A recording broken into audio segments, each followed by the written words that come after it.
नमस्कार किसान साथियों, हमारे YouTube चैनल अग्रजीवन फार्मिंग में आपका स्वागत है।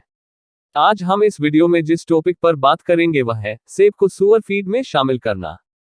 तो हम इस वीडियो पर आगे बात करें इसके पहले सभी किसान साथियों से हमारा अनुरोध है कि यदि अभी तक आपने हमारे YouTube चैनल अग्रजीवन फार्मिंग को सब्सक्राइब नहीं किया है तो कृपया आप हमारे YouTube चैनल अग्रजीवन फार्मिंग को सब्सक्राइब कर लें, क्योंकि हम इस चैनल पर सुअर पालन से जुड़ी नई जानकारी लगातार शेयर करते रहते हैं।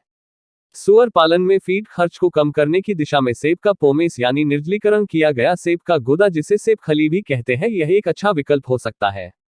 प्रसंस्करण उद्योग में सेब का रस निकालने के बाद सेब के उप उत्पाद बनाए जाते हैं और इन प्रसंस्करण उद्योग में सेब के प्रसंस्करण के बाद प्राप्त सेब के पोमेस या गुदे का उपयोग नहीं किया जाता है और इसे जला दिया जाता है या इसकी डंपिंग करके इसे निपटाया जाता है, जो पर्यावरण प्रदूषण का कारण बनाता है। सेब के पोमेस में अच्छी पोषण सामग्री, स्वाद और पचने योग्य फाइबर होता है। इसके अलावा इसमें फाइबर और पॉलीफेनोल्स होते हैं जो सुअर की आंतों के कार्य में सुधार कर सकते हैं। इसलिए सेब के पोमेस को सुअर की फीड में जरूर शामिल करना चाहिए।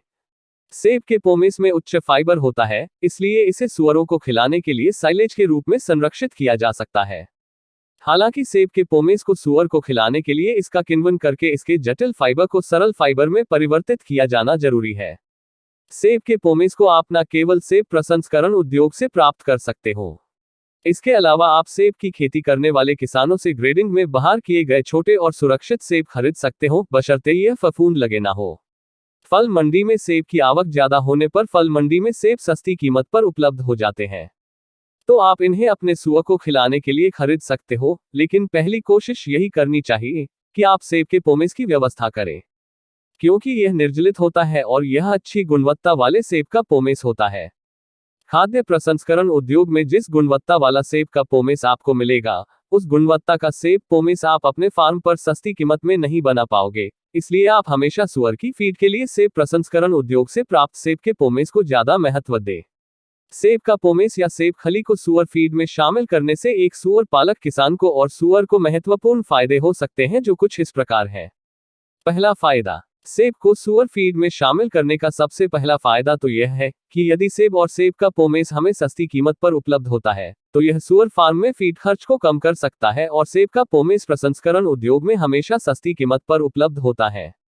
दूसरा फायदा, सुअर की फीड में सेब को शामिल करने का दूसरा फायदा यह है कि सेब में विटामिन सी भरपूर मात्रा में मौजूद होता है, जो सुअर को पाचन कार्यों और प्रतिरक्षा प्रणाली अथवा रोग प्रतिरोधक क्षमता बढ़ाने के लिए आवश्यक होता है। विटामिन सी की कमी से सुअर को कमजोरी, थकान और दांत खराब होने की समस्या हो सकती है। तीसरा फायदा, सुअर की फीड में सेब को शामिल करने का तीसरा फायदा यह है कि सेब में विटामिन ए मौजूद होता है, जो सुअरों की दृष्टि और हड्डियों के विकास के लिए सहायक होता है। सुअर को विटामिन ए की कमी से दृष्टि की विफलता, हड्डियों के असामान्य विकास और प्रजनन प्रणाली पर नकारात्मक प्रभाव का कारण बन सकता है। चौथा फायदा, सुअर की फीड में सेब को शामिल करने का चौथा फायदा यह है कि सेब में पोटेशियम भरपूर मात्रा में मौजूद होता है, जो सुअर के अच्छे और तेजी से विकास के लिए जरूरी है, क्योंकि पोटेशियम की कमी से सुअर मांसपेशियों का अच्छे से विकास नहीं कर पाएंगे और सुअर कमजोर रह सकता है।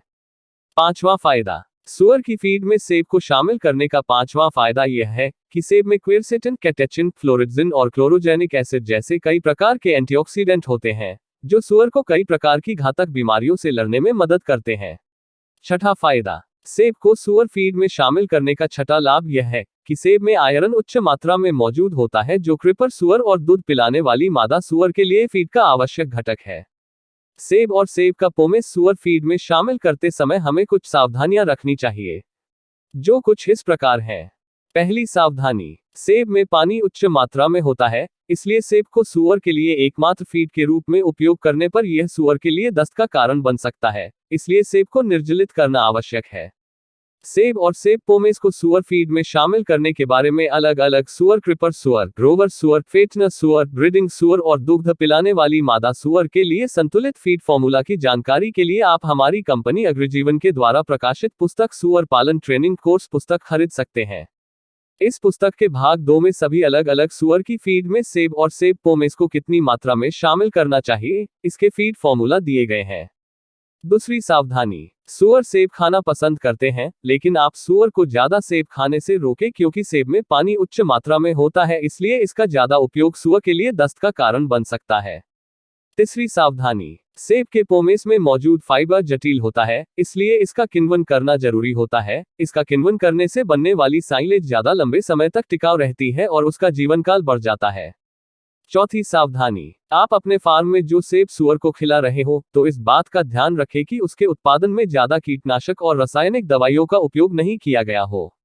पांचवी सावधानी, किसानों से और फल मंडी से खरीदी गए सेब सूअर को खिलाने से पहले उसे साफ पानी में धोना चाहिए, ताकि उस पर मौजूद कीटनाशक और रासायनिक दवाइयों का प्रभाव खत्म हो जाए।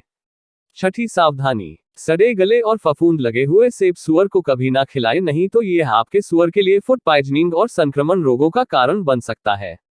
सातवीं सावधानी, प्रसंस्करण उद्योग से सेब पोमेस लाने के बाद उसे पक्के फर्श पर फैलाकर उसकी जांच कर लें और उसमें मौजूद प्लास्टिक, कांच, किल के टुकड़े आदि अवांछित पदार्थ को अलग कर दें। आठवीं सावधानी, सेब में उच्च फाइबर और निम्न प्रोटीन होता है, इसलिए इसे उच्च प्रोटीन वाली फीड सामग्री से संतुलित किया जाना चाहिए। नौवीं सावधानी, सेब में शर्करा अधिक मात्रा में होती है, जो ज्यादा सेवन पर सूअर को मोटापे का शिकार और शुगर की बीमारी कर सकता है, इसलिए सेब को सूअर फीड के लिए कभी भी एकमात्र फीड के रूप में उपयोग ना करें। 10वीं सावधानी, सूअर को सेब खिलाते समय इस बात का ध्यान रखें कि सूअर द्वारा सेब के बीज खाने पर उनमें मौजूद साइनाइड सूअर को नुकसान पहुंचा सकता है, इसलिए कोशिश करें कि सेब से सेब के बीज अलग कर दे। सेब प्रसंस्करण उद्योग में सुरक्षा के नियमों के अनुरूप सेब के बीज को अलग किया जाता है, क्योंकि उनमें मौजूद साइनाइड जहर के रूप में सेब उत्पाद का सेवन करने वाले ग्राहक को नुकसान पहुंचा सकता है, लेकिन आपको इसकी निगरानी करते रहना चाहिए कि सेब के पोमेस में ज्यादा मात्रा में सेब के बीज ना हो। तो इस वीडियो में बताई गई जानकारी के आधार पर आप सेब के पोमेस का उपयोग अपने फार्म पर सूअर की फीड में कर सकते हैं और अपने फार्म पर फीड खर्च को कम कर सकते हैं। सूअर पालन ट्रेनिंग कोर्स के वीडियो की प्लेलिस्ट आप ऊपर कोने में आई बटन से जाकर देख सकते हैं। इस प्लेलिस्ट में सूअर पालन की संपूर्ण जानकारी वाले वीडियो अपलोड किए गए हैं।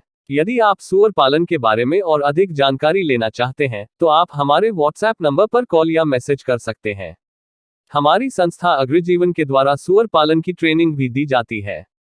हमारी संस्था अग्रजीवन से सूअर पालन की ट्रेनिंग के बारे में जानकारी लेने के लिए आप हमारे व्हाट्सएप नंबर पर कॉल या मैसेज कर सकते हैं। इसके साथ जो सूअर पालक किसान दूसरे राज्यों से हैं और हमारी संस्था अग्रजीवन में सूअर पालन की ट्रेनिंग लेने के लिए समर्थ नहीं है, उनके लिए हमारी संस्था अग्रजीवन के द्वारा भाग 1 सूअर पालन ट्रेनिंग कोर्स और भाग 2 सब्जी मंडी के फल और सब्जियों को सूअर फीड में शामिल करने के बारे में जानकारी और इनके फीड फॉर्मूला वाली पुस्तक प्रकाशित की गई है। यदि आप सूअर पालन के बारे में संपूर्ण जानकारी लेना चाहते हैं तो आप सूअर पालन ट्रेनिंग कोर्स पुस्तक भी खरीद सकते हैं, जिसकी लिंक डिस्क्रिप्शन में दी गई है। तो किसान साथियों, आपको हमारी यह वीडियो कैसी लगी? यदि पसंद आए हो तो इस वीडियो को लाइक करें और सभी सूअर पालक किसानों तक इस वीडियो को शेयर करें। आगे भी लगातार ऐसे वीडियो देखने के लिए हमारे YouTube चैनल अग्रजीवन को सब्सक्राइब करें।